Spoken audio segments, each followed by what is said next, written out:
Selamat sore adik-adik, hari ini kita kembali belajar. Kita seperti biasanya belajar lewat video, tapi harapan kakak kalian masih tetap semangat untuk mengikutinya. Dan kali ini kita akan belajar mengenai materi cahaya. Nah, sama seperti minggu-minggu kemarin, kakak harap video ini pun kalian catatkan kembali di buku catatan kalian biar menambah ilmu dan juga bisa kalian baca-baca di kemudian hari ya dek ya. Kita mulai materi cahaya. Di sini ada peta konsep untuk cahaya, tapi kakak harap kalau di sini kan nggak mungkin kalian gambarkan seperti peta konsep. Jadi kalian tulis aja deh di buku dengan rapi. Cahaya mengalami 4 sifat di sini kakak buat ya, mengalami sifat-sifat yaitu yang pertama merambat lurus, yang kedua mengalami pemantulan, yang ketiga mengalami pembiasan, dan yang keempat mengalami penguraian atau dispersi. Jadi di sini ada 4 cahaya yang kakak akan jelaskan. Yang pertama dia merambat lurus, yang kedua mengalami pemantulan, yang ketiga mengalami pembiasan, dan yang keempat mengalami penguraian atau dispersi. Mengalami pemantulan, kita lihat pemantulan ada 2 jenis, yaitu pemantulan teratur dan pemantulan tidak teratur. Nanti ada hukum pemantulan, dan pemantulan itu terjadi pada cermin ya adik ya, cermin cekung dan cermin cembung. Mengalami pembiasan, itu contohnya adik alat yang biasanya mengalami pembiasan yaitu lensa kacamata ya. Lensa juga terdiri dari 2, yaitu cembung dan cekung. Lalu nanti pembiasan ada hukumnya dek, disebut dengan hukum Snellius. Nah, itu untuk pengantar melalui peta konsep cahaya. Materi yang akan kita pelajari untuk hari ini yaitu pengertian cahaya, pemantulan cahaya, dan pembiasan cahaya. Ini nggak terlalu susah deh ya, jangan kalian langsung suntuk. Coba ikuti dan kalian tuliskan kembali ke catatan.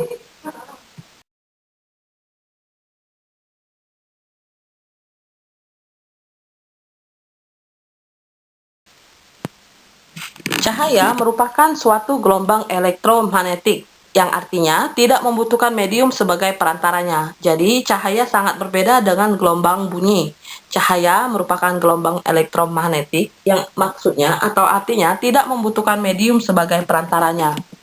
Sebagai sebuah gelombang, cahaya dapat dipantulkan, dibiaskan, serta mengalami polarisasi dan interferensi. Jadi, sebagai gelombang, cahaya bisa mengalami pemantulan, pembiasan, mengalami polarisasi, dan juga interferensi. Tapi, di sini nanti deh yang akan kita bahas yaitu pemantulan dan pembiasan. Untuk polarisasi dan interferensi nanti kalian akan pelajari itu di tingkat yang lebih atas.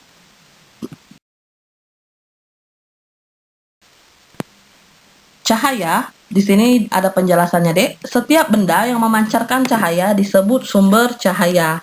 Benda yang tidak bisa memancarkan cahaya disebut dengan benda gelap. Benda gelap dapat digolongkan sebagai berikut.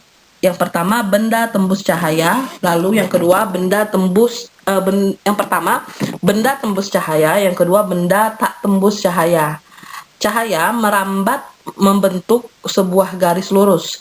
Jika seberkas cahaya datang menemui sebuah rintangan, maka akan terbentuk bayangan. Nah, jadi di sini dek katanya, semua benda yang memancarkan cahaya disebut dengan sumber cahaya.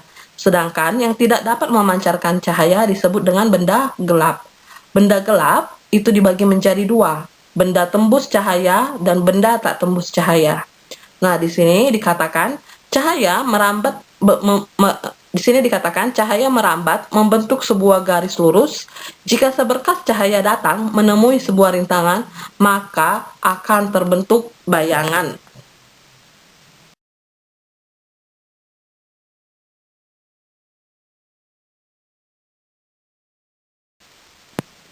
Nah, di sini kita akan bahas mengenai bayangan.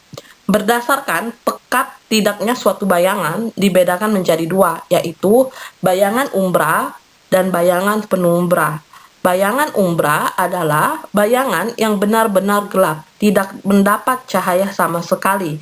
Sedangkan bayangan penumbra yaitu bayangan yang tidak terlalu gelap, masih mendapatkan cahaya. Jadi dek, bayangan pun dia dibagi menjadi 2, yaitu bayangan umbra dan juga bayangan penumbra.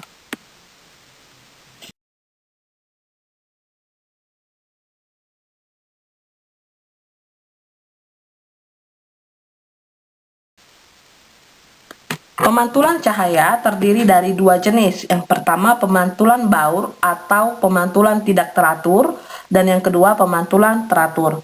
Nah, kita bahas dulu. Pemantulan baur terjadi pada permukaan pantul yang tidak rata, misalnya dinding dan kayu. Jadi, pemantulan baur terjadi karena terjadi pada permukaan pantul yang tidak rata atau misalnya dinding dan kayu. Nah, kalian perhatikan gambar D. Ketika cahaya mengenai permukaan pantul yang tidak rata, maka cahaya tersebut dipantulkan dengan arah yang tidak beraturan. Itulah yang dimaksud dengan pemantulan baur.